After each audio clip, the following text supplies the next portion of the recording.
안녕하세요. 여배우의 책방의 달세뇨입니다. 오늘 달세뇨가 읽어드릴 책은 미국의 작가 빈센트 스타렛의 11번째 배시몬입니다.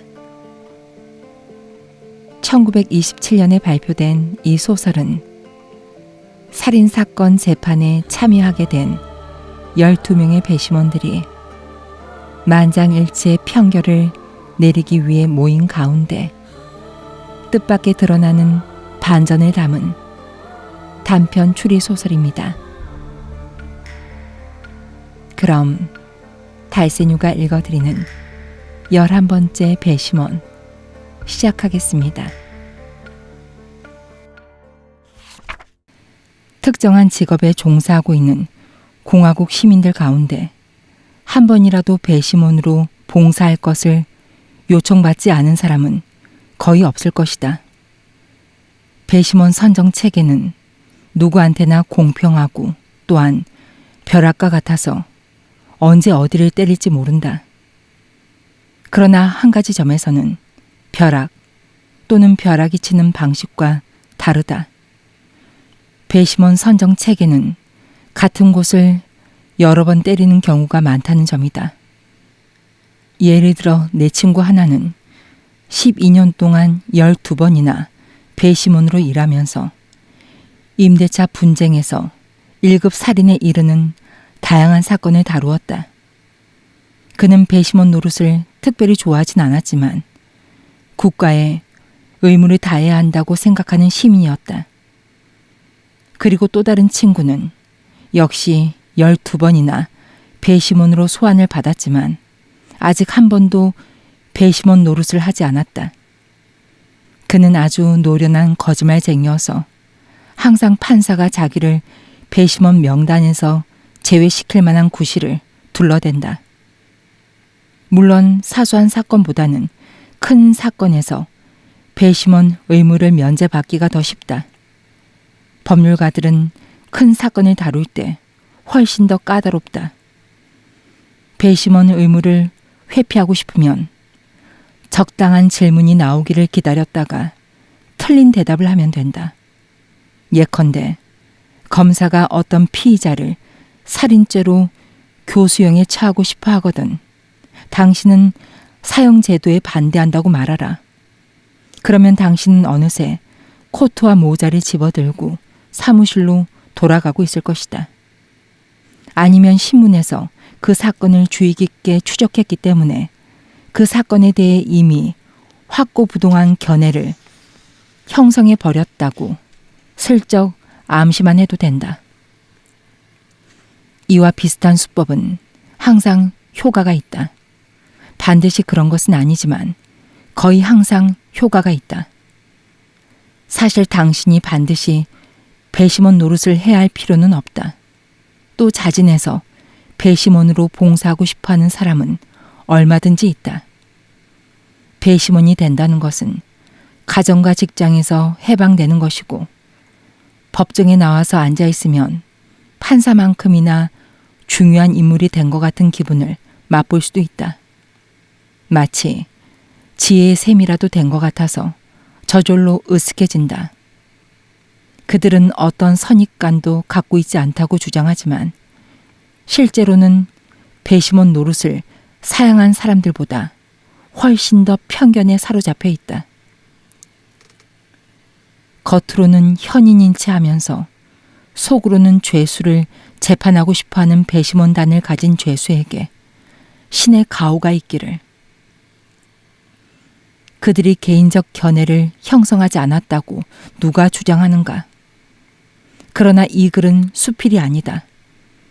지금부터 하려는 이야기는 내가 난생 처음 배심원으로 봉사했을 때의 이야기다. 우리는 열흘 동안 합숙하면서 토론을 벌였지만 결론을 얻지 못했다. 투표 결과는 처음부터 끝까지 교수형 11명에 무죄 석방 1명이었다. 끝까지 무죄를 주장한 배심원은 바로 나였다. 10하루째 되는 날 우리는 무죄 판결을 내렸고 피고는 석방되었다. 피고는 내 친구가 되었다. 배심원단이 의견을 바꾼 게 나 때문이었다는 사실을 알아낸 신문이 당연히 그것을 보도했고 그가 나에게 고맙다는 인사를 하러 찾아왔기 때문이다. 재판이 끝나고 약 1년이 지난 뒤 사건이 일어났을 때부터 내가 어렴풋이 눈치채고 있던 것을 내가 묻기도 전에 그가 먼저 이야기했다. 사실 그것은 배심원단이 사건에 대해 토론한 열흘 동안 내가 다른 배심원들에게 주장한 것의 일부였지만 난 그 점을 지나치게 강조하진 않았다. 그는 자신이 정말로 그 범죄를 저질렀는지 어떤지 모르겠다고 말했다. 그 바보는 재판에서도 그렇게 말하고 싶어 했지만 물론 재판에서는 그 이야기가 나오지 않았다. 그는 너무 정직해서 탈이었다. 그의 변호사가 그만큼 양심적이지 않은 게 그나마 다행이었다. 그의 변호사는 호레이스 시슬 스웨이트였다. 하도 발음하기가 어려운 이름이라 검사가 그 이름을 발음할 때마다 법정이 웃음바다가 되곤 했다. 검사는 기회가 있을 때마다 일부러 변호사의 이름을 들먹였다. 검사의 이름은 리케츠였다. 리케츠는 구루병과 발음이 똑같았다. 따라서 시슬 스웨이트를 비웃을 처지는 아니었지만 자기 이름도 우스꽝스럽게 들릴 수 있다는 생각은 리케츠한테는 한 번도 떠오르지 않았던 모양이다. 그 사건은 지금쯤은 거의 잊혀졌겠지만 재판이 진행되는 동안은 대단한 관심을 모았다. 어쨌든 굉장한 사건이었다. 시카고에서는 해마다 그보다 크고 굉장한 사건이 두세 건은 일어나겠지만 이 사건은 그 당시에는 많은 화제를 불러일으켰다. 난 처음부터 그 사건에 관심을 갖고 모든 신문에 실린 기사를 전부 다 읽었다. 하지만 내가 머레이를 재판하는 법정에서 배심원으로 일할 기회를 갖게 되리라고는 꿈에도 생각하지 못했다. 내 평생에 소환장을 받은 그날보다 더 놀란 적은 없었다. 하지만 나는 변호인 측이나 검찰 측에서 나를 거부하지 않는 한 그 배심원단의 일원이 되리라는 것을 당장 알아차렸다. 난 내가 공정한 배심원이 되지 않을 이유를 한 가지도 생각해낼 수 없었고 법정에서는 어디까지나 공정한 태도를 취할 작정이었다. 하지만 몇 년 동안 한 번도 배심원으로 소환되지 않았는데 이 사건처럼 날 매혹시킨 사건에 배심원으로 선정되었다는 사실이 신기하고 놀라운 일로 여겨졌다. 물론 나는 법정의 대기실에 들어갈 때까지 내가 바야흐로 심리할 사건이 머레이 사건이라고 확신할 순 없었다. 하지만 나는 신문 기사를 계속 추적하고 있었고 배심원단 구성에 어려움을 겪고 있다는 것을 알았기 때문에 내가 머레이 사건의 배심원으로 소환된 게 분명하다고 생각했다. 모든 사람이 사건에 대한 기사를 읽고 개인적 견해를 형성한 것처럼 보였기 때문에 배심원 후보자 명단 2개 이미 고갈된 상태였다. 피고 측 변호인들은 사건에 대한 기사를 읽은 사람들을 두려워했다. 그것은 당연했기 때문에 난 변호인들을 나무라지 않았다. 재판은 확실히 머레이에게 불리해 보였다. 하지만 그 사건에 대한 기사를 읽지 않은 사람이 어디 있겠는가. 그러나 배심원단은 구성되었다. 내가 들어갔을 때는 이미 10명이 배심원으로 선정되어 있었기 때문에 난 아슬아슬하게 배심원단에 끼어든 셈이었다. 10명의 굉장한 거짓말쟁이들이 거기에 앉아 재판이 시작되기를 마음 졸이며 기다리고 있었다. 나도 그들만큼 그 일을 원했기 때문에 역시 거짓말을 했고 의례적인 질문을 받은 뒤 그 일을 얻었다. 난 사건에 대한 기사를 거의 읽지 않았고 거기에 대해 어떤 개인적 견해도 갖고 있지 않으며 사형에 반대하지도 않는다고 대답했다. 그렇게 새빨간 거짓말을 3가지나 잇따라 짓거린 것은 난생 처음이었다. 얼마 후 또 한 사람의 그럴듯한 거짓말쟁이가 배심원단에 합류하여 정원을 채웠다. 우리 12명은 모두 예수의 12사도만큼이나 결백했다. 재판은 이튿날 시작되었다. 동료 배심원들을 둘러봤을 때 그보다 더 우스꽝스러운 얼간이들을 11명이나 한꺼번에 본 적은 없다는 생각이 문득 떠올랐다. 그러나 그것이야말로 검찰 측이 원하는 것이었고 어쩌면 변호사인 시슬 스웨이트도 그것을 원했을지 모른다. 이 나라의 배심원 제도는 정말 위대한 제도다. 당신이 조금이라도 기성인처럼 보이면 검찰 측도 변호인 측도 당신을 원치 않는다. 하지만 아무 생각도 없는 12명의 완전한 바보를 변호사에게 주면 변호사는 기뻐한다. 재판에서 지면 그것은 자기 책임이라는 것을 변호사는 알고 있다. 어쨌든 바퀴는 돌아가기 시작했고 오래전에 나는 이미 신문에서 읽어서 다 알고 있는 이야기에 귀를 기울이고 있었다. 검찰 측의 주요 증인은 워터사이드 경찰서의 순찰 경관 와이트였다.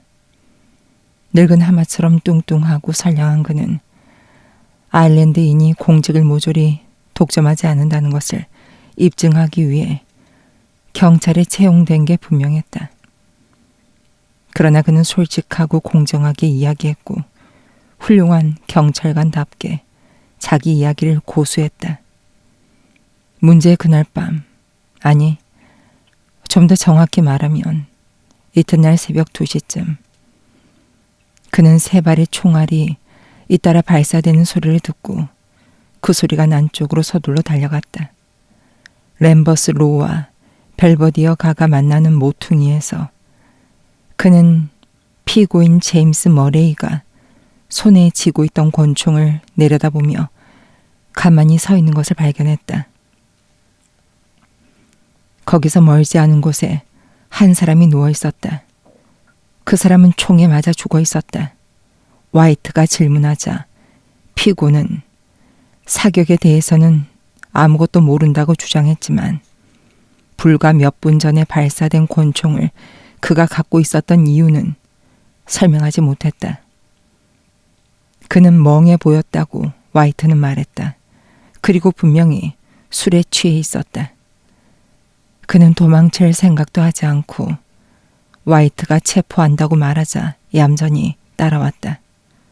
얼마 후 이야기의 전체 윤곽이 만들어졌다. 죽은 사람은 호라비인 하워드 블레싱으로 밝혀졌고 목과 심장에 한 발씩 총알을 맞고 죽었다.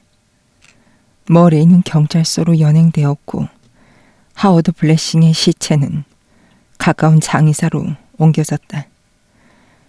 장의사를 장례회관이라고 부르는 사람은 아무도 없었던 것이 기억난다.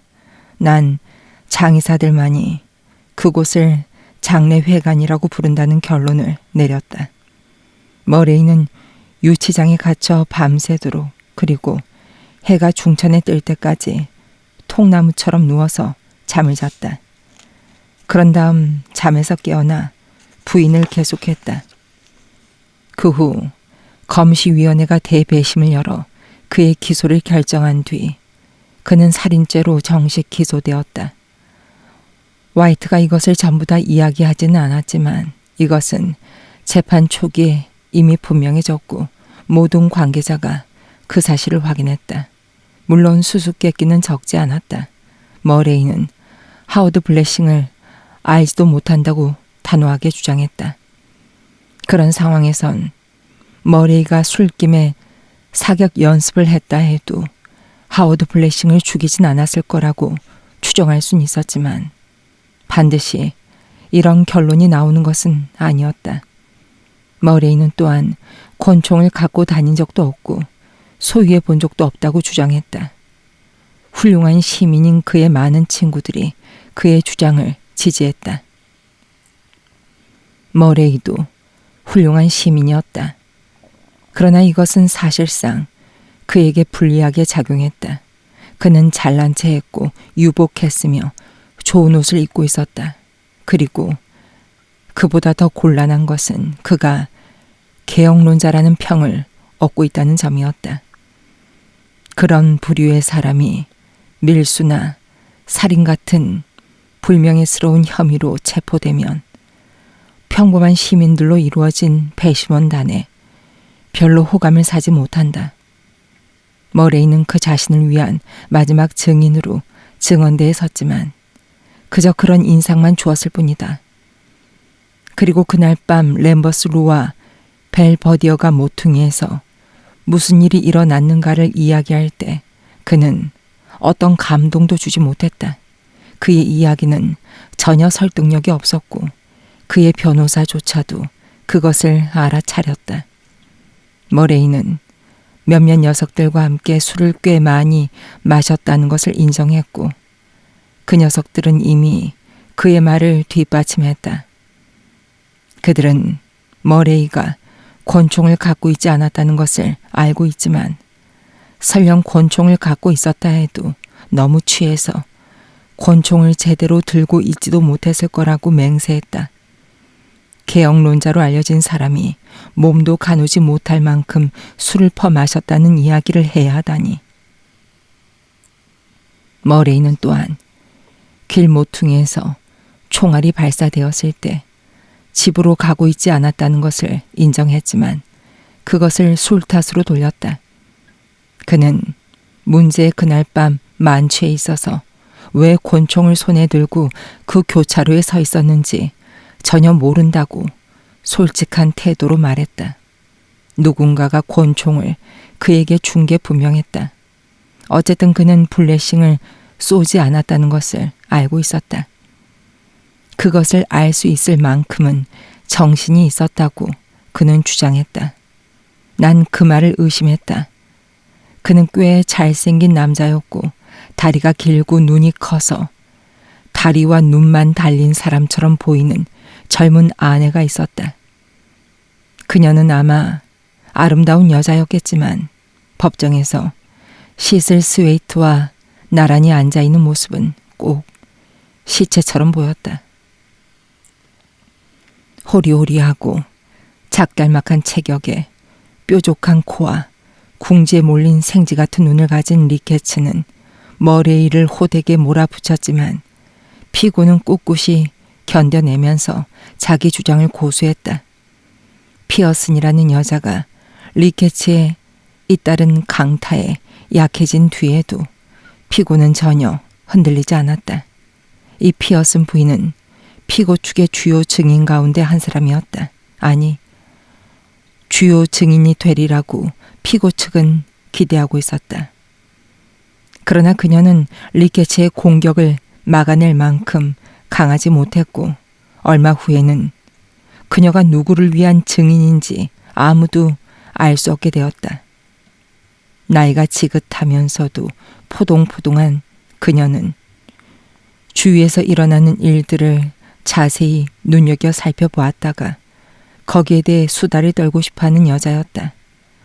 변호사의 직접 신문을 받을 때는 변호사의 코치를 받아야 하긴 했지만 그래도 명쾌하게 이야기했다. 그날 밤 그녀는 램버스 로에 있는 집의 창가에 앉아 남편이 돌아오기를 기다리고 있었다. 검사인 리케츠가 끼어들자 남편은 머레이와 함께 술을 마신 녀석들 가운데 하나가 아니라고 그녀는 성난 목소리로 잘라 말했다. 그녀는 총성을 듣기 조금 전에 두 남자가 지나가는 것을 봤다. 그들은 격렬하게 말다툼을 하고 있었다. 한 사람은 두 팔을 휘두르고 있었다. 그녀는 그들을 특히 유심히 봤는데 어느 쪽도 제임스 머레이는 아니었다고 그녀는 확신했다. 그들은 둘 다 머레이보다 훨씬 덩치가 컸다. 그녀는 또한 그들 가운데 한 사람은 하워드 블레싱이었다고 확신했다. 검사의 반대 신문에서 그녀는 창밖이 어두웠다고 인정했지만 그녀의 집에서 그리 멀지 않은 곳에 가로등이 있었기 때문에 그들을 똑똑히 볼 수 있었노라고 주장했다. 그녀는 그들의 목소리도 들었는데 어느 목소리도 제임스 머레이의 목소리와는 비슷하지 않았다. 그러자 리케츠가 폭탄을 두어 개 터뜨렸다. 그는 머레이의 목소리라는 문제에 대해 유난히 냉소적이었지만 그녀한테 그렇게 잔인하게 굴 필요는 전혀 없었다. 배심원석에 앉은 멍청이들조차도 검사가 어떤 폭탄을 갖고 있는가를 모두 알아차렸다. 그 노부인은 귀가 좀 어두웠다. 시슬 스웨이트는 목청을 높였기 때문에 어쨌든 그의 목소리는 아주 높았다. 변호사의 직접 신문을 받을 때는 괜찮았고 게다가 그녀는 변호사가 어떤 질문을 할 것인가를 미리 알고 있었다. 그러나 리케츠는 그녀의 속사정을 드러냈다. 그녀가 해야 할 말은 그리 많지 않았지만 검사의 반대 신문이 끝났을 때는 훨씬 더 적어졌다. 리케츠는 일부러 목소리를 낮추었고 그녀는 줄곧 두 손을 귀에 대고 뭐라고요? 와, 다시 한번 말씀해 주세요. 이 두 마디를 되풀이하고 있었다. 리케츠는 우선 그녀가 총성을 듣지 못했다는 것을 인정하게 했다. 변호사는 직접 신문을 할 때 신중하게 그 질문을 피했다. 그리고 결국 그녀는 리케츠의 공격에 굴복하여 아무것도 확신하지 못한다고 고백할 수밖에 없었다. 어쩌면 내가 잘못 생각했는지도 몰라요. 내가 들은 목소리가 머레이의 목소리가 아니라고 맹세할 수는 없어요. 내가 하워드 블레싱이라고 생각한 남자는 어쩌면 다른 사람이었을지도 몰라요. 리케츠가 무슨 말을 했는지는 상상할 수 있을 것이다. 이 부인은 한 구에게 4분의 1도 채 떨어지지 않은 곳에서 난 총성도 듣지 못했습니다. 이 부인은 여기 법정에서 내가 한 질문조차도 알아듣지 못했습니다.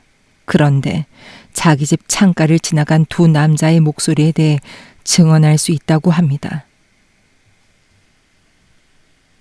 물론 검사는 자기 주장을 역설할 때마다 의기양양하게 우리 배심원들을 바라봤다. 노부인은 거의 울음을 터뜨릴 지경이었다. 시슬 스웨이트가 재빨리 재신문을 시작하여 그녀를 달래주려고 애를 썼다. 그는 그녀의 귀가 어두워진 직접적인 이유가 심한 두통을 수반한 감기 때문이고 그 목소리를 들은 날 밤에는 지금보다 머리가 훨씬 맑았다는 진술을 끌어냈다. 그러나 판사조차도 그 말엔 싱긋 웃었다. 피고 측의 또 다른 주요 증인은 한 남자가 달려가는 것을 목격한 경비원이었다. 그게 전부였다.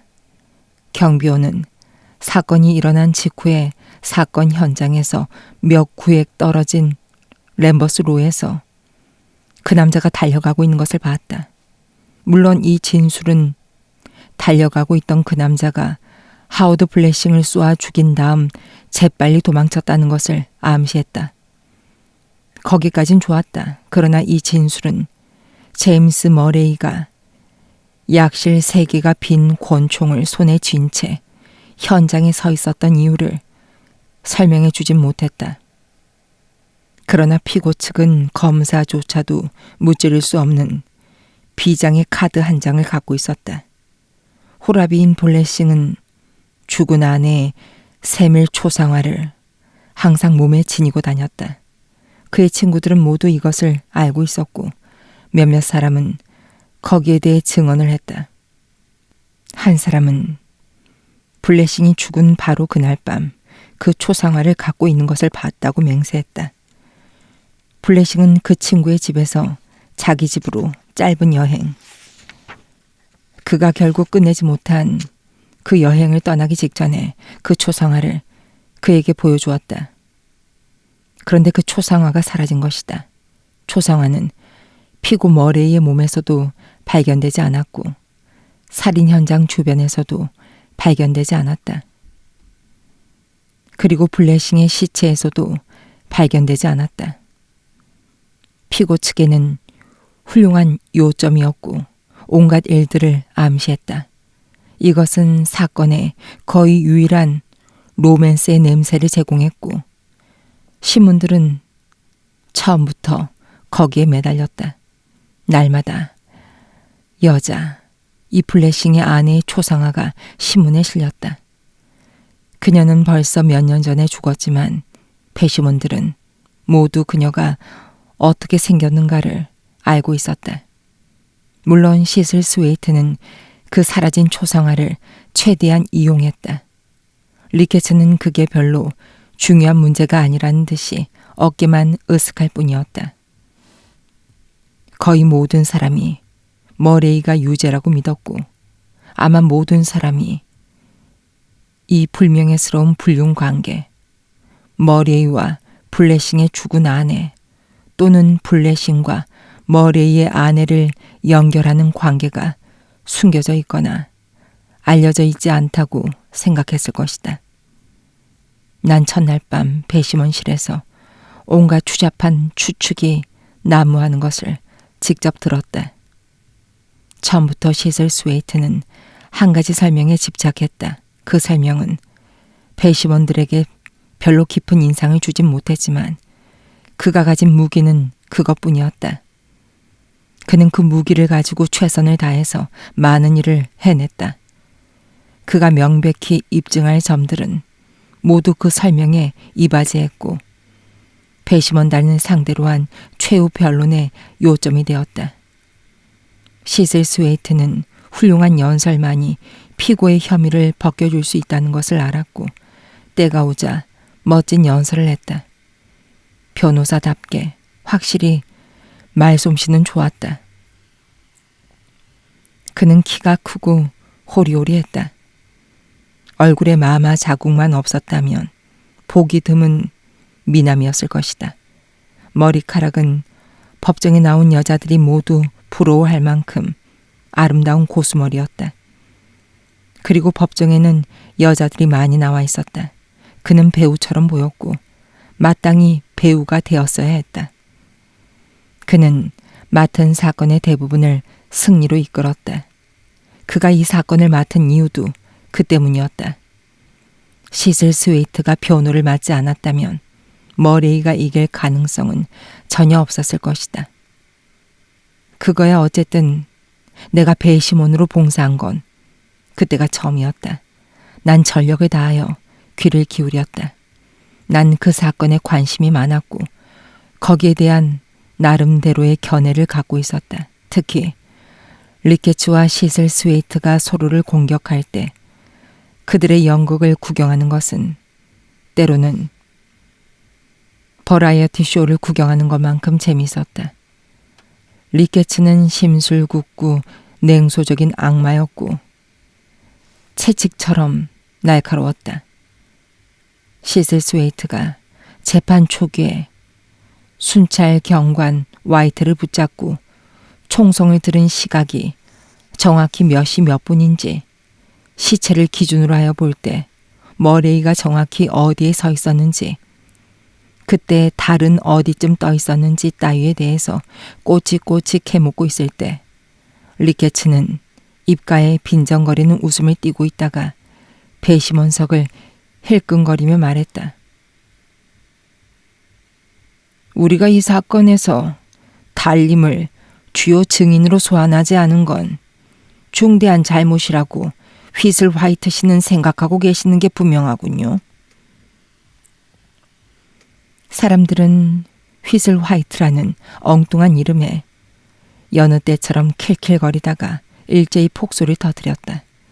판사는 법정 질서를 잡기 위해 책상을 쾅쾅 두드리며 고함을 쳤지만 그 자신도 블랙 유머를 구사하는 희극 배우처럼 웃고 있었다. 시슬 스웨이트는 이렇게 응수했을 뿐이다. 피고를 위한 증인으로 달림을 소환할 수만 있다면 나도 무척 기쁠 겁니다. 달림은 목격자로서 오랜 경험을 갖고 있기 때문에 자기가 본 것을 인간인 화이트 경관의 눈보다 훨씬 정확하게 해석할 수 있었을 테니까요. 이 응수는 별로 훌륭하지 못했던 것 같다. 이 말엔 아무도 웃지 않았기 때문이다. 그러나 나중에 시슬 스웨이트는 리케츠의 목소리와 리케츠의 주장을 유대인의 하프에 비유할 기회를 얻었고 피고를 지지하는 사람들은 모두 환호성을 지르며 킬킬거렸다. 물론 그런 익살이 튀어나올 때마다 배심원석에 앉은 우리는 웃음을 깨물면서 연설하고 있는 사람한테서 눈길을 돌렸다. 그런 익살은 항상 배심원을 위한 것이었다. 우린 아무도 리케츠를 좋아하지 않았지만 근 머레이를 완전히 불리한 입장에 빠뜨렸다. 그는 그것을 알았고 우리도 그것을 알고 있었다. 시슬 스웨이트가 배심원들에게 인기가 있었다는 뜻은 아니다. 그는 인기가 없었다. 그는 지나치게 입담이 좋았고 배심원들, 나를 제외한 11명의 배심원들은 그의 말을 절반도 이해하지 못했다. 하지만 대체로 우리는 리케츠보다는 시슬 스웨이트를 더 좋아했던 것 같다. 그것은 아마 시슬 스웨이트가 패배할 게 뻔한 사건을 떠맡아 훌륭하게 싸우고 있었기 때문일 것이다. 이따금 검사와 변호사는 판사가 제지할 때까지 아무것도 아닌 일로 언쟁을 벌이곤 했다. 공책에 사람의 얼굴 따위를 그리고 있지 않을 때는 항상 반쯤 졸고 있는 것처럼 보이는 판사는 두 사람의 언쟁에 실증이 나면 재판 절차를 부지런히 진행하라고 두 사람에게 요구하곤 했다. 검사와 변호사의 빈정거림이 너무 신랄해지면 판사는 이따금 휴정을 선언하고 판사실로 들어갔다가 항상 씹는 담배를 입속에 가득 넣고 법정으로 돌아오곤 했다. 그는 짧고 뾰족한 콧수염을 갖고 있어서 옛날에 내가 알고 지낸 수의사를 생각나게 했다. 증거가 모두 제출된 뒤 마지막 의견 진술이 시작되었다. 리케츠는 여느 때처럼 승부는 이미 결정된 것처럼 이야기했다. 신문들은 그를 교수형 검사라고 불렀고 이 사건에서 그가 원하는 판결도 교수형이었다. 그는 머레이가 범죄를 저지른 동기로 여러 가지 추론을 늘어놨지만 나에겐 어떤 증거도 그 추론을 정당하지 못하는 것처럼 여겨졌다. 그러나 그는 별로 많은 이야기를 할 필요가 없었다. 화이트 경관이 증언을 끝냈을 때 그의 주장은 이미 마비된 상태였다. 머레이는 동기가 무엇이든 간에 현행범으로 체포되었고 그것으로 끝이었다. 그는 한 사람의 생명을 빼앗았고 법률은 그 대가로 그의 생명을 요구했다.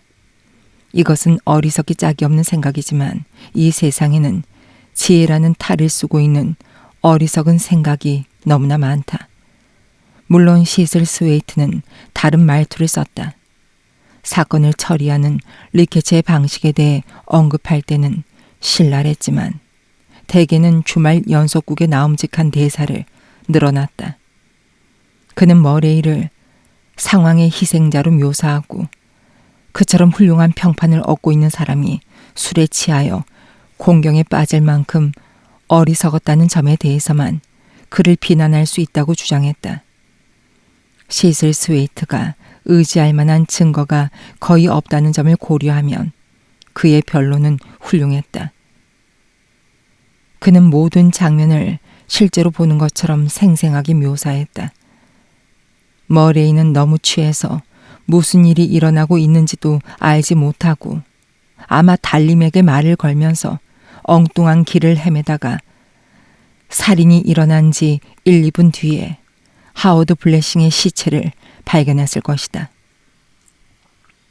그가 시체 옆에 권총이 떨어져 있는 것을 보고 바보처럼 그것을 집어들었다. 그리고 멍하니 거기에 서 있을 때 화이트 경관이 달려와서 그를 체포했다. 한편 진짜 살인범은 걸음아 나 살려라 하고 도망쳐서 보기 좋게 성공했다. 야간 경비원만이 그를 목격했지만 그도 도망치는 사람의 얼굴은 전혀 보지 못했다.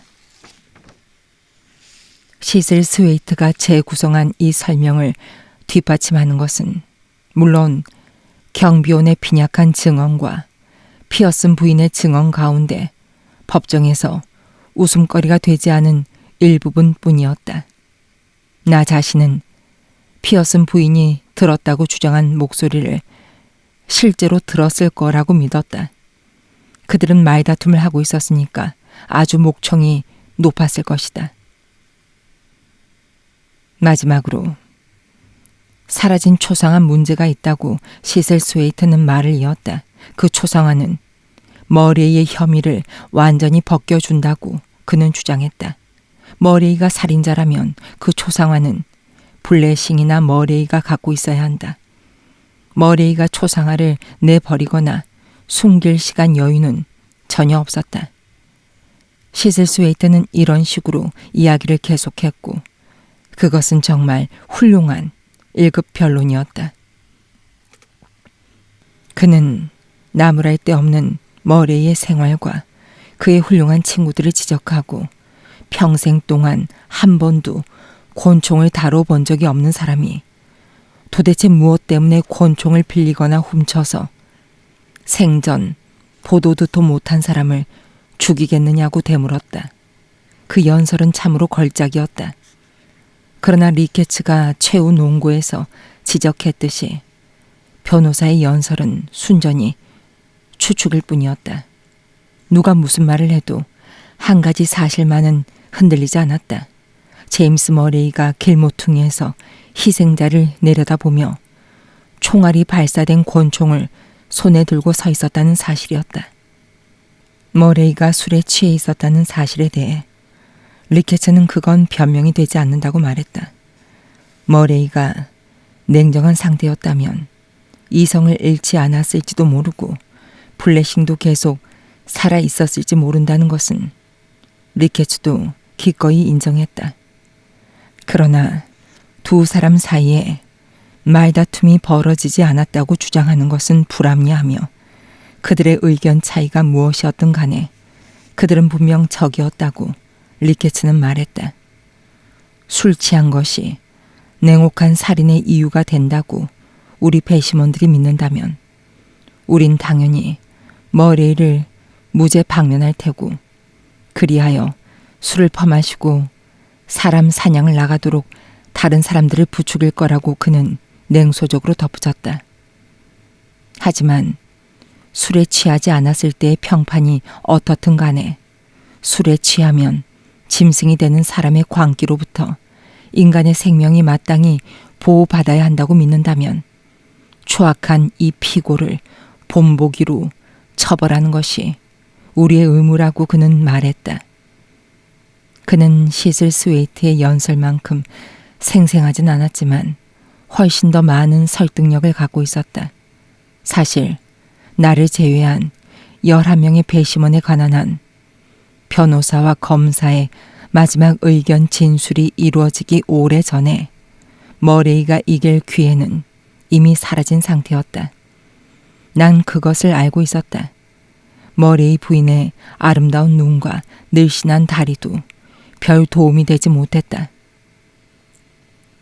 이어서 판사가 코안경을 고쳐 쓰고 판사석 모서리에 배를 밀어붙이며 지시문을 낭독했다. 판사의 지시문은 우리가 양쪽에서 들은 이야기를 공정하게 요약한 것이었다. 대체로 지시문은 검찰 측에 약간 유리했지만 그것은 충분히 예상할 수 있는 일이었다. 그러나 머레이의 유죄에 대해 합리적인 의문을 품고 있다면 그의 혐의를 벗겨주는 것은 우리한테 달려있다고 판사는 말했다.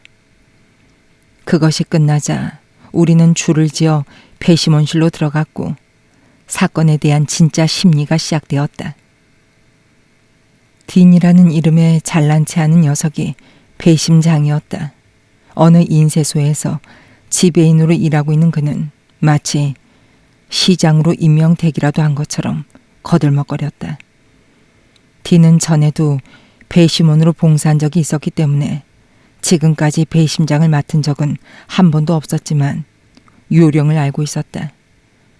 우린 우선 우리의 현재 입장을 알기 위해 예비 투표를 했다. 결과는 유죄 11명에 무죄 1명이었다.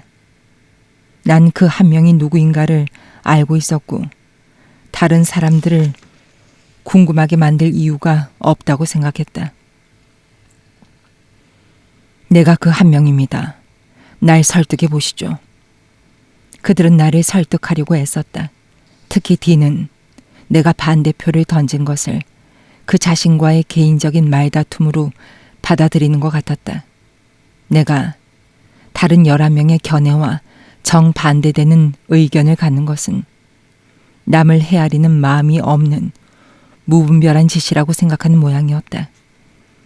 우리 의견이 모두 일치해서 당장 판사한테 평결 결과를 보고할 수 있다면 임무를 완수한 보이스카우트처럼 자랑스러웠을 거라고 그는 생각했다.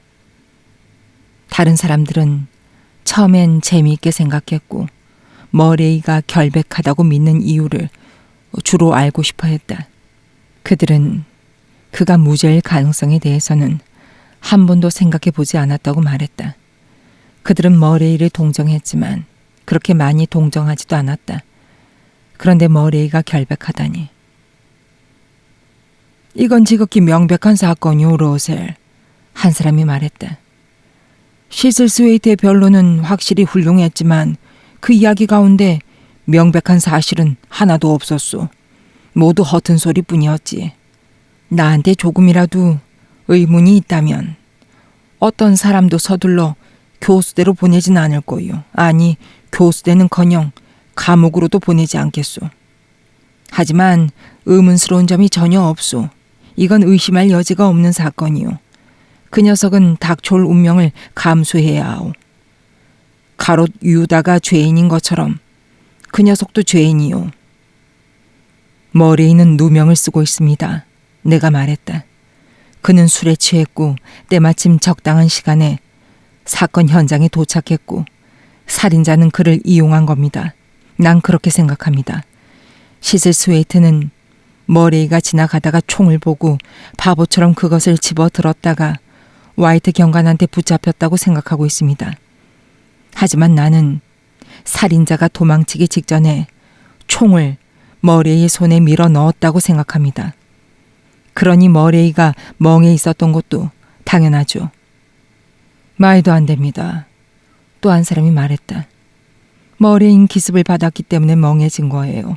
머레인 모든 일을 냉혹하게 계획한 다음 그 계획을 끝까지 해낼 용기를 얻기 위해 술을 잔뜩 마신 게 분명합니다. 머레이가 플래싱을 알고 있었다고 생각하십니까? 내가 물었다. 그러자 그들은 당장 입을 모아 대답했다. 그건 틀림없어요. 그것을 뒷받침하는 증언은 없었습니다. 난 말했다. 리케츠도 그렇게 말했어요. 어떤 증거도 없습니다. 꼭 증거가 있어야 할 필요는 없소. 딘이 말했다. 재판 과정 전체를 통해서 볼 때 머레이가 플래싱을 알고 있었던 건 분명하오.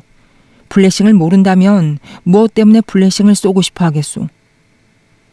시슬 스웨이트가 제기한 의문도 바로 그겁니다. 난 그에게 말했다. 머레이는 플래싱을 쏘고 싶어 하지 않았고 따라서 쏘지 않았습니다. 그게 해답입니다. 그리고 초상화는 어떻습니까? 초상화는 원래 갖고 있지 않았던 게 분명하오. 딘은 플래싱이 초상화를 몸에 지니고 있지 않았다는 뜻으로 말했다. 리케츠는 거기에 대한 비밀 정보를 갖고 있었소. 블레싱이 초상화를 지니고 있었을 리가 없소. 블레싱이 초상화를 갖고 있었다고 말한 녀석은 아마 거짓말을 했을 거요. 거짓말이라고요. 아이고 할머니, 내가 말했다. 그 사람은 블레싱이 총에 맞기 30분 전에 그 초상화를 봤습니다. 그 초상화가 지금 어디 있는가를 알 수 있다면 우린 이 사건에 대해서 지금보다 훨씬 많은 것을 알게 될 테고 머레이는 교수형을 당할 위험에 빠지지도 않을 겁니다. 당신 할머니한테 바퀴 4개가 달리면 6의 화차가 되겠군. 딘이 빈정거렸다. 여러분은 개혁론자인 머레이가 술에 취했기 때문에 머레이한테 화를 내고 있을 뿐입니다. 내가 말했다. 그건 당연한 감정이니까 여러분을 탓하진 않겠지만 그건 절대로 머레이가 살인을 저질렀다고 생각할 이유는 못 됩니다. 그건 거짓말이오. 딘이 말했다. 어쨌든 그건 훌륭한 이유가 된다는 게 내 생각이오. 이런 식의 말씨름이 열흘 동안 계속되었다. 우린 그 사건을 갈기갈기 찢어 발겼다. 모든 증거를 남김없이 검토했다. 그러나 결과는 처음과 마찬가지였다. 나를 제외한 11명은 모두 머레이에게 유죄 선고를 내리고 싶어 했고 대부분은 그를 교수형에 처하고 싶어 했다. 토론이 길어질수록 그들은 모두 머레이에게 그리고 물론 나에게도 점점 더 화를 냈다. 그들은 나를 독약처럼 미워했다. 그들은 아마 내가 피고 측에 매수되어 편결을 지연시키고 있다고 생각했을 것이다. 그들 가운데 한 사람, 딘이 어느 날 거기에 대한 이야기를 꺼냈지만 난 적절한 응수로 2시간 동안 그의 입을 틀어 막았다. 어떤 면에선 내가 우위에 서 있었다. 난 집에서 나를 기다리는 가족이 없었지만 다른 사람들은 모두 가족을 갖고 있었다. 그들은 모두 결혼한 남자들이었다. 며칠이 지나자 그들은 집을 떠나 있는 것에 대해 진저를 냈다. 처음에는 배심원으로 뽑혀 집을 떠나는 것을 모두 유쾌하고 즐거운 일로 생각했다. 나는 우리가 얼마나 오래 집을 떠나 있든 상관하지 않았다. 머레이의 목숨을 구하는 것은 내 의무였다. 내가 머레이한테 조금이라도 관심이 있었던 것은 아니지만 난 머레이가 딘만큼 결백하다고 확신했다. 판사는 이따금 법정 서기를 보내어 우리가 어떤 상태에 있는지 편결에 도달할 가능성이 있는지 어떤지 알아보게 했다. 나는 판사가 배심원들의 의견 불일치를 이유로 무편결 심리를 선언하고 배심원단을 해산할 거라고 여러 번 생각했지만 판사는 그러지 않았다. 11대 1은 판사한테는 퍽 유망하게 여겨졌을 것이다. 판사는 조만간 내가 굴복하여 만장일치로 편결이 나올 거라고 생각했다. 서기는 이따금 토론에 가담하곤 했다. 그는 내가 당나귀처럼 고집불통이라고 생각했고 내 면전에서 주저없이 그렇게 말하곤 했다. 그는 자기도 모든 증언을 듣고 머레이의 유죄를 확신하게 되었다고 말했다. 머레이가 교수형을 당하든 말든 당신이 무슨 상관입니까? 서기가 물었다. 그건 당신의 장례식이 아닙니다. 자, 여러분, 어서 편결을 내립시다. 그럼 우리 모두 그리운 집으로 돌아가게 될 겁니다. 어떤 땐 이렇게 말하기도 했다. 이봐요, 러셀. 당신이 뭔데 이러는 거예요? 당신이 무슨 재판장이라도 되는 줄 아세요? 여기 있는 11명이 모두 유죄라고 말하는데 당신이 무슨 권리로 무죄를 주장하는 겁니까? 당신 머리가 다른 사람들보다 낫다고 생각합니까? 일은 그런 식으로 계속되었다. 그들은 나를 한치도 움직이지 못했다. 난 그들의 주장을 반박했고 때로는 선생님처럼 그들과 함께 모든 근거를 검토했다. 그러나 나 역시 그들을 한치도 움직이지 못했다. 얼마 후 그들은 나한테 안갚음을 하기 시작했다. 법정 서기가 그 배우 인물이었던 것 같다. 나한텐 담배가 없는데 나를 제외한 11명은 어디서 났는지 갑자기 시거를 피우곤 했다. 우리 식사는 같은 호텔 주방에서 나오는데 내 음식만 왠지 만족스럽지 못하다고 생각한 적도 두어 번 있었다. 어느 날 밤에는 내가 침대에 들어가기 직전에 누군가가 주전자 물을 내 침대에 쏟았다. 그리고 내 옷이 내가 입으려고 하기 직전에 신비롭게도 사라져버리곤 했다. 당연히 나도 신경질이 났다. 수도의 입회식을 치르는 기분이었다. 그것은 마침내 생존 경쟁으로 발전했다. 아무도 나한테 말을 걸지 않았고 나 역시 아무한테도 말을 걸지 않았다.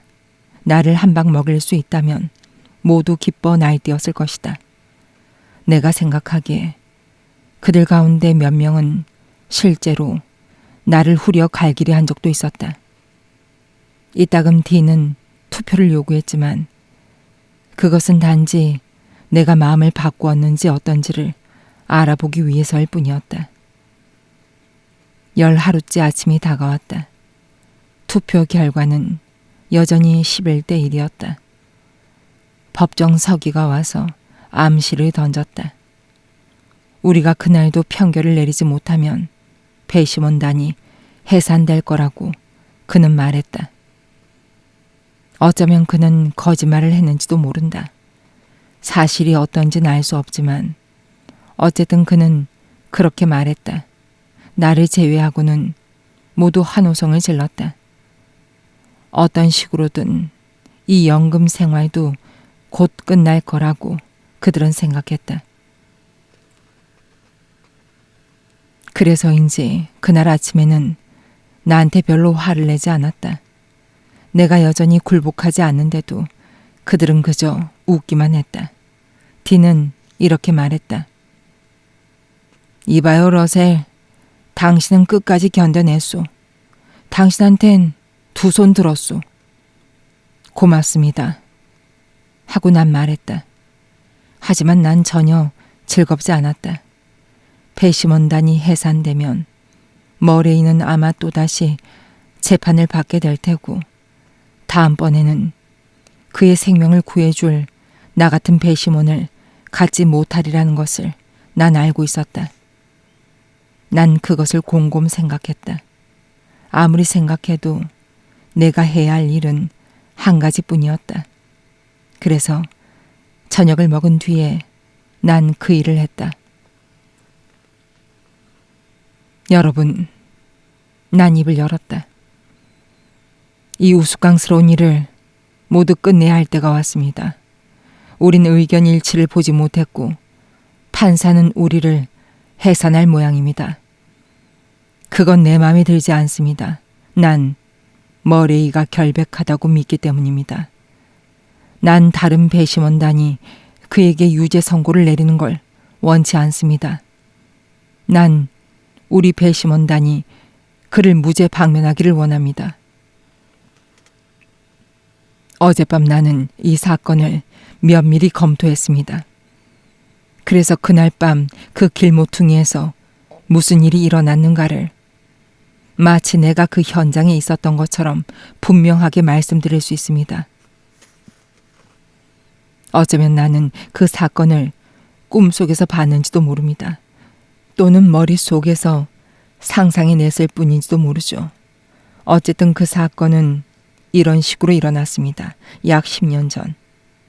스미스라는 사람이 있었다고 가정해 봅시다. 조지 스미스라고 부르기로 하죠. 그 사람은 어떤 여자와 사랑에 빠졌고 그것은 진정한 사랑이었다고 가정해 봅시다. 어쩌면 스미스는 그 여자가 살았던 오하이오 주의 작은 도시에서 전기 기술자로 일했거나 그와 비슷한 일을 하고 있었을지도 모릅니다. 어쨌든 나는 그 사람이 결혼할 만한 돈을 갖고 있지 않았다고 생각합니다. 그래서 스미스와 그 여자는 서로를 무척 좋아하면서도 결혼하지 못한 채 언젠간 모든 일이 잘 될 거라는 희망을 품고 나날을 보내고 있었습니다. 스미스는 혹시나 해서 여자의 부모한테 청혼했을 테고 여자도 그랬을 겁니다. 하지만 여자의 아버지가 가난한 남자한텐 딸을 줄 수 없다고 완강하게 반대했다고 합시다. 그 무렵 스미스가 다른 도시에서 아주 많은 돈을 벌 기회를 얻어 그 도시로 떠났다고 합시다. 물론 여자는 그를 기다릴 작정이었고 다른 남자만 아니었다면 아마 기다렸을 겁니다. 그 다른 남자는 이따금 그 도시에 와서 철물을 파는 외판원이었다고 가정해 봅시다. 그는 화려한 것을 좋아하는 잘생긴 젊은이였고 실제보다 더 그럴듯해 보이도록 꾸밀 수 있을 만큼 돈이 많았다고 합시다. 그런데 그 남자도 역시 그 여자를 좋아하게 되었고 그 이름은 하워드 블레싱이었다고 가정해 봅시다. 이 말에 그들은 모두 깜짝 놀랐다. 처음에 그들은 내가 무슨 말을 하고 있는지도 알지 못했다. 그런데 이제 그들은 귀를 쫑긋 세우고 서로 얼굴을 바라보기 시작했다. 나는 말을 이었다. 이렇게 가정해 보면 나머진 쉽게 짐작할 수 있을 겁니다. 그런 일은 인생에서 흔히 일어나죠. 여러분이 생각하는 것보다 훨씬 자주 일어납니다. 그럼 무슨 일이 일어날까요? 방해가 되는 스미스가 떠나자마자 블레싱은 여자를 설득하기 시작합니다. 그는 스미스에 대한 온갖 험담을 여자한테 늘어놓습니다. 그 험담 가운데 일부는 지나칠 정도입니다. 여자의 아버지가 블레싱을 도와주었기 때문에 스미스는 오래지 않아 여자한테서 답장을 받지 못하게 됩니다. 그러던 어느 날 스미스는 여자한테서 놀라운 편지 한 통을 받습니다. 어쩌면 그것은 그가 떠난 지 1년 뒤일지도 모릅니다. 그 무렵 그는 여자한테 돌아가서 결혼할 생각을 하고 있습니다. 그런데 그녀가 블레싱과 결혼하게 되었다는 편지를 보내온 겁니다. 이런 상황에서는 결코 여자를 나무랄 수 없습니다. 블레싱은 그럴듯한 거짓말쟁이였고 거기에 없었던 스미스는 자신을 방어할 수가 없었으니까요. 스미스가 할 수 있는 일은 아무것도 없습니다. 그가 무엇을 어떻게 할 수 있겠습니까? 물론 스미스는 블레싱이 자기에 대해 이야기한 그 더러운 험담을 전혀 모르고 있었기 때문에 여자의 변심을 이해하지 못합니다. 여자의 변심은 그의 심장을 갈기갈기 찢어놓지는 않았을지도 모릅니다. 남자의 심장은 그렇게 간단히 찢어지진 않으니까요. 하지만 여자의 변심은 그를 미치게 합니다. 그는 이미 블레싱을 증오하고 있습니다. 블레싱은 개새끼입니다. 남자들은 서로에 대해 알기 때문에 스미스는 전부터 블레싱이 개새끼라는 것을 알고 있었습니다. 좋다. 스미스는 이렇게 생각하고 그 도시에 계속 머물러 있습니다. 얼마 후 그는 청첩장을 받습니다. 그것으로 끝입니다. 인생의 한 장은 끝났다. 스미스는 그렇게 생각합니다. 그리고 아마 블레싱도 그렇게 생각했을 것입니다. 나는 다른 배심원들을 사로잡았다. 내가 생각했던 대로 그들은 이 이야기에 매혹되었다. 그들은 어렴풋이 낌새를 채기 시작했다. 그러나 디는 내가 무사히 빠져나가는 것을 용납하지 않았다. 아주 멋지군. 그는 말했다. 당신은 그 사건에 대해서 소설을 쓰고 있는 게 분명하오, 러셀. 확실히 상상력은 대단하지만 그게 머레이와 무슨 관계가 있소? 이야기를 끝까지 들어주십시오. 난 말했다.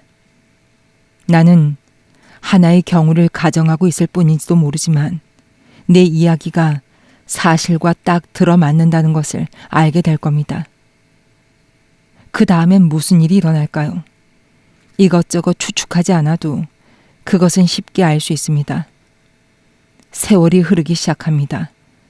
그런데 충분한 세월이 흐르기 전에 어느 날 스미스는 여자의 어머니한테서 편지 한 통을 받습니다. 여자의 어머니는 항상 스미스를 좋아했는데 이제 딸, 즉 블레싱 부인이 죽었다는 소식을 스미스에게 전해온 것입니다. 여자의 어머니는 구태여 애둘러 말하지 않았고 그녀가 블레싱에 대해 할 말은 산더미처럼 많았습니다. 블레싱은 스미스가 이미 알고 있던 대로의 인간이었고 실제로는 그보다 더 지독한 개새끼였습니다. 여자의 어머니는 비탄에 빠졌고 미친 듯이 화가 납니다. 여자의 어머니만이 아니라 스미스도 마찬가지입니다. 여자의 어머니는 누구한테 하소연이라도 하지 않으면 정말로 미쳐버릴 것 같아서 스미스한테 편지를 씁니다. 그리고 당연히 흔해 빠진 일이 다시 일어납니다. 스미스한테 일어난 일만큼 흔해 빠진 일이죠. 블레싱의 일은 별로 잘 되어가지 않았습니다. 그가 다른 여자들과 놀아나기 시작했을 때 그것이 여자한텐 마지막이었습니다. 그러나 여자는 이혼하는 대신 자살합니다. 자살한 걸 보면 여자는 끔찍한 고통을 겪은 게 분명합니다. 여러분은 그 여자를 상상할 수 있을 것입니다.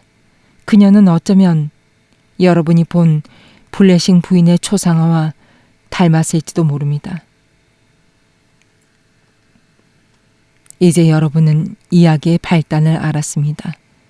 스미스는 물론 여자의 어머니에게 답장을 써서 노부인을 격려하려고 했습니다. 그리고 속으론 블레싱을 만나면 어떻게 할 것인가를 다짐합니다. 블레싱은 칼로 찌른 것처럼 확실하게 여자를 죽음으로 몰아넣었기 때문입니다.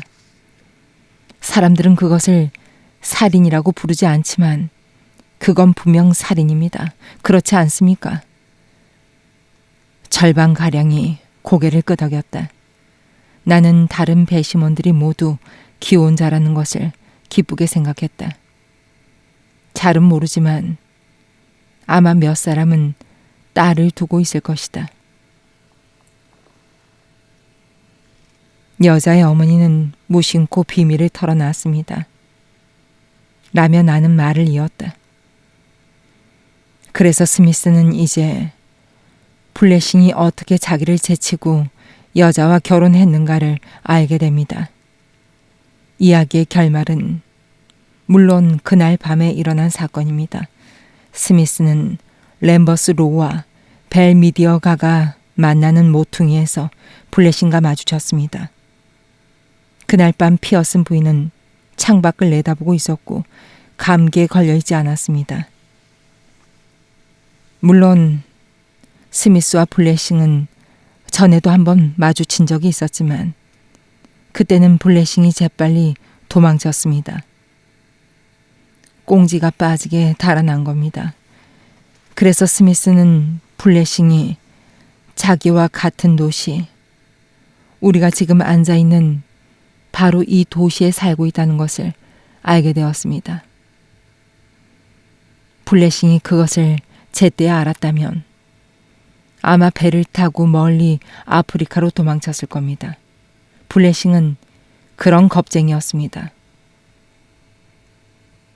이때쯤 나머지 11명은 모두 귀를 바싹 곤두세우고 내 이야기에 귀를 기울이고 있었다.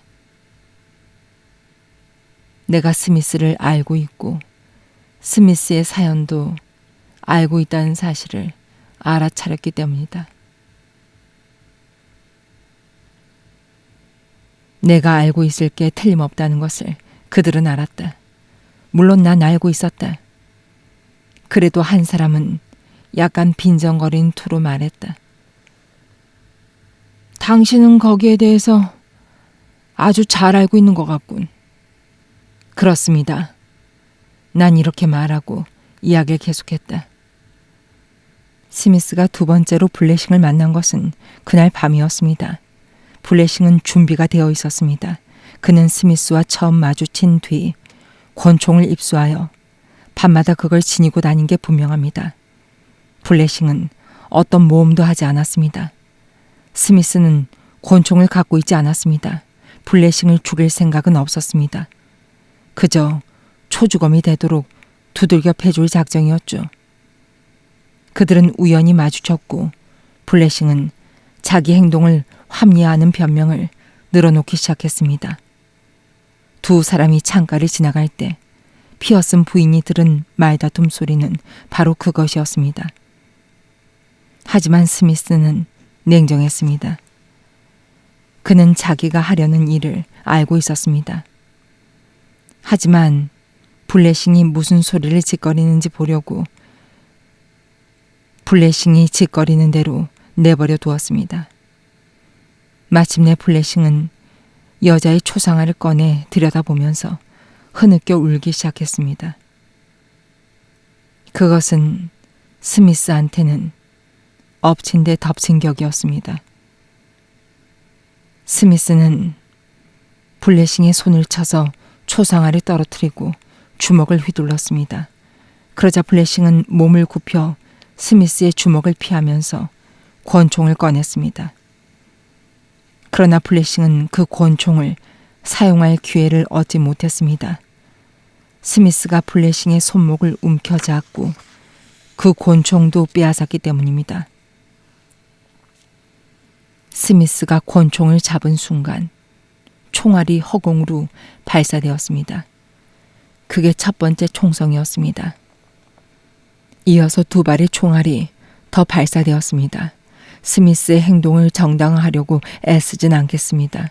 하지만 바로 그 순간 그에게 무슨 일인가가 일어났습니다. 어쩌면 그에게는 책임이 없었을지도 모릅니다. 여러분은 아마 스미스한테 책임이 있다고 생각하시겠죠. 스미스는 블레싱이 덤벼들었을 때 블레싱한테 안갚음을 했으니까요. 모든 일은 순식간에 끝났고 스미스는 살인자가 되었습니다. 인생에는 그런 일도 일어나는 법이죠. 결코 의도적인 것은 아닙니다. 어떤 계획도 없습니다.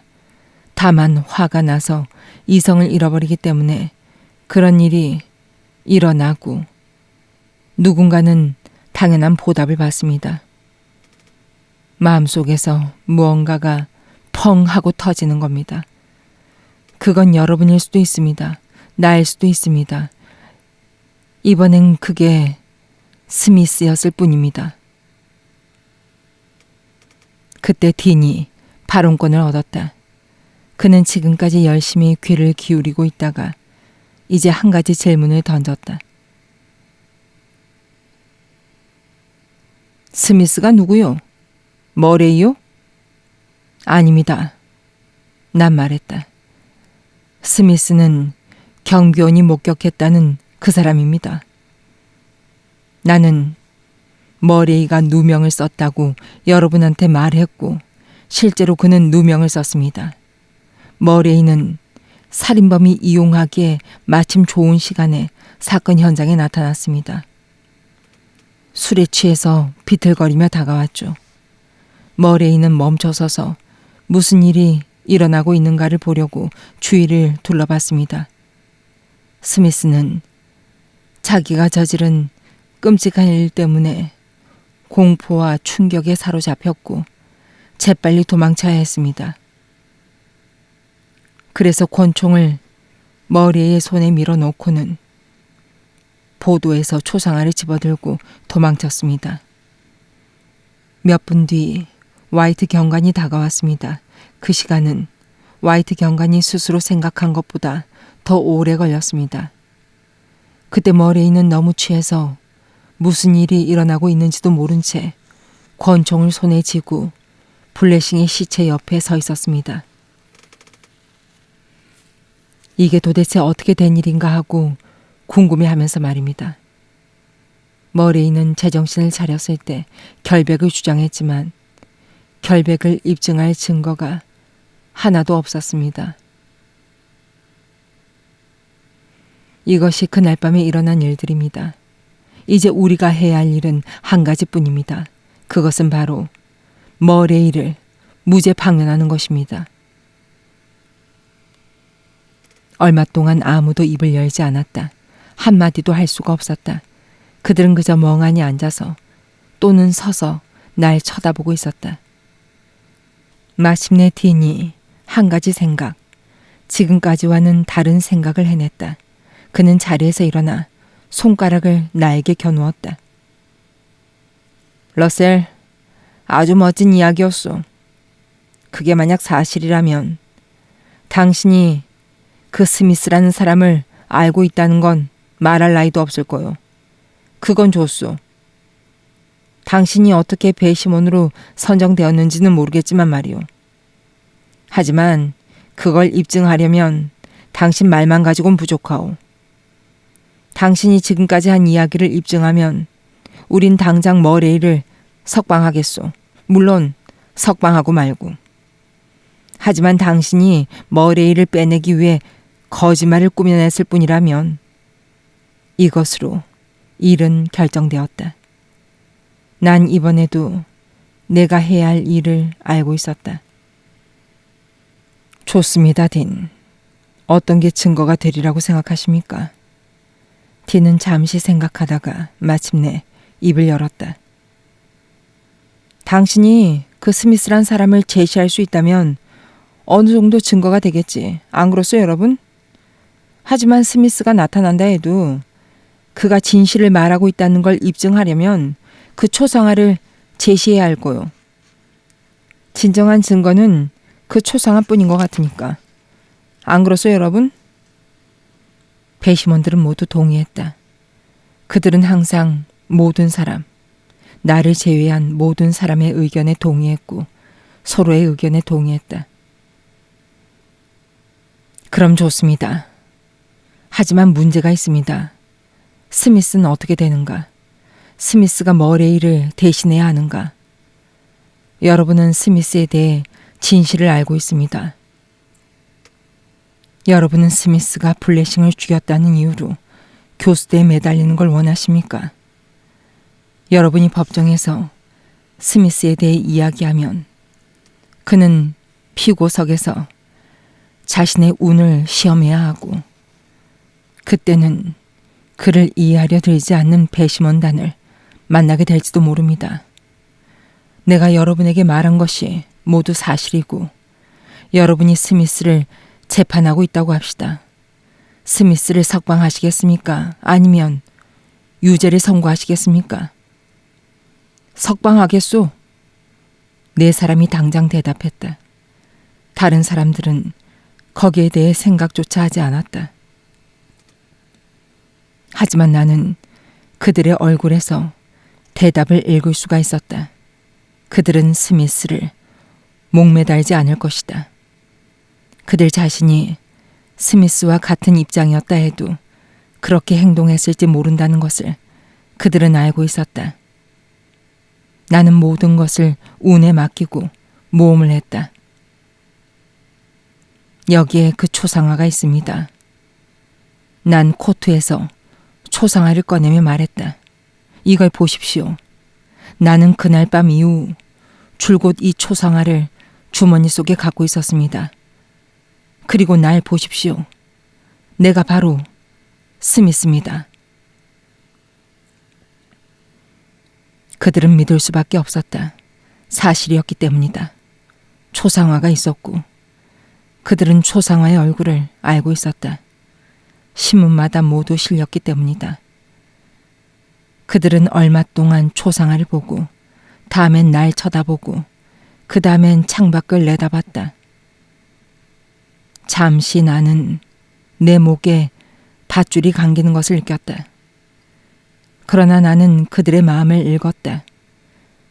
그들은 너무 놀라서 멍해진 상태였지만 내 말을 믿었다. 그들은 합숙 첫날 블레싱 부인에 대해 이러쿵저러쿵 입방아를 찧은 것을 부끄러워했다. 그것은 아무래도 좋았다. 그들이 원하는 것은 누군가가 올바른 말을 해주는 것뿐이었다.